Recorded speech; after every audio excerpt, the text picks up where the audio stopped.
Nutella. Mm-hmm. Very excited to use some Nutella spread. Is this our first time using Nutella in a recipe? It sure is. I think it is. And it's gonna be good. We're gonna use approximately a half a cup. I'm not measuring because I just wanna, you know, make sure we get a good coverage here, not too thick. All right, Okay, here we go. I think that's a good amount. We've left a little bit of a border there, which is what we want to see. Okay, I'm gonna take some chopped up nuts. Now you can use hazelnut to go with the Nutella, but I'm just using some slivered almonds because that is what we had available. And really, the Nutella is enough hazelnut flavor, so this is just gonna give it a nice texture and a nice crunch. And I'm gonna reserve just a little bit of these almonds for a topping that's gonna happen in a bit. Okay, so we're gonna roll this up like so, and all that goodness is going in between. Pizza cutter's ready for when I really need it in a minute. Do you need an extra hand? I think I'm okay, Oh, but thank you. Oh, denied. I got this, I got this. So yeah, as you can see, that's why we use that border there. It's gonna stick together really nicely. There we go, we have a nice roll here, which is exactly what we wanna see. Again, this is nice and cold, okay? Which is great. I'm not gonna move it. No? Sorry, I'm not gonna center it for you, honey. I wanted you to center it for me. I know you did. Oh, man. Now I'm gonna use my pizza cutter Okay. to cut this right down the middle. Oh, wow. I'm gonna take my time doing this. You can use a knife too if you want, but I would just zoom it right down. I know you would. This is thick though, and I wanna make sure we've got it all the way. That's a good point. Let's get right in there. Let's see what I've got going on here. And when we fly this open, or fillet this open, I should say, we're gonna see how pretty it looks inside. Look at that. Oh my. Look at that. Oh my.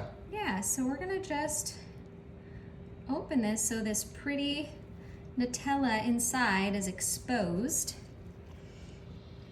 There you go. Are you supposed to lay it flat or? Like that. Oh wow. Okay. Wow. Now comes another fun part. Here's where I'll try to get it more centered for you. Where are you going to do it? This is going up and over. Oh, but what did you do down there? Oh, I just pressed it together so it'll stick together like that. Okay. Oh. Okay. Okay. So that went up and over. You saw that? I got it now. Okay. This is gonna go up and over. Oh. Just like that. Oh. As you can see. Great. One of them Okay. twisted donut type things. Exactly. It's a braid. We're basically doing a Oh, braid. it's a braid. Well, And we're gonna continue to go up and over, and it's obviously like there you have it. I've never done a braid. going over so. to the side. Oh, There, I'm just trying to look at that. Making it centered for you. thank you. Up and over. There we go. You can kind of just I feel like mess I've with seen this it. at the donut shop. Yes, this is what makes it fun. Look at that. It's just so pretty, and it's not that hard, but sometimes it's really helpful to see somebody else do it so you can see how it's done, That right? it honestly looks delicious. Doesn't it? All right, now we've got a long braid. This is very long. Can I squeeze so that? Make sure Sure. that's That's part of the deal. Yeah. Nice. Now we're gonna turn this into a wreath or a ring if you prefer, Oh, depending on the time of year you're making this. You can call it a wreath or a ring, okay. just like that. Look how pretty that looks. And you connect those two together Yeah, right there? just kind of attach them by pinching But it a how do little they bit. stay together? Well, the dough is very sticky, my love. Mm. Yes. Okay, I'm gonna grab a spatula to help me lift this up.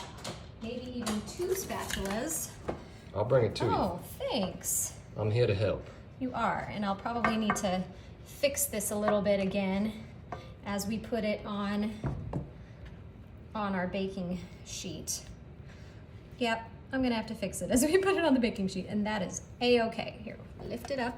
Oh, there we go. There we go. Look at that. Looking good, right? Yeah, I would say. Almost ready to bake, but we just need to add a couple more things. Where did I put my towel? There I'm we gonna go. meddle. I'm gonna meddle in there. What happens if I meddle? Okay, Nothing. so here I've beaten 1 egg, and we're just gonna brush the top of this with our egg. And that's gonna give it a nice texture on the top and let it get a little bit browned up there, which is gonna be great. And we're also gonna be able to just stick a couple more things on here to make it even more beautiful than it already is. Okay, there we go. My perfectionist is gonna mess with it a little bit more. Okay, we have some decorator sugar here. Oh. I think white would be the preference. Mine is blue, but I don't mind a little blue on there. By the time it bakes, you probably won't see the color anyway. You'll just see that texture. So that's sugar. It is, it's decorator sugar. You can use decorator sugar, you can use, you know. I wonder, could you use powdered sugar? Not before baking. Not if you before wanted baking. to sprinkle some on at the end, you could choose to okay. do that. And here are my reserved nuts that I'm adding to the top. Because again, that looks good. And that's all it takes. We're gonna put this in the oven for about 20 to 22 minutes, and it's gonna be at 375. You did a great job, honey. Oh, thanks, babe. Look at this beauty. I love that shine on there from that egg wash. Look at that. It smells so good. This actually was done in about 18 minutes, and I'm gonna dive right in. We let it cool a little bit because it was really hot. Oh, but it looks amazing. Oh, look, I didn't even have to cut. That's where it was. Look at that. Wow, let me see. Let me bring it in there. Oh my. So easy. I do not consider myself a food artist. Not something I'm good at. But I did this and it wasn't that hard. So I encourage you to try it. Don't be intimidated. And it's worth it. Definitely give this a try. So good.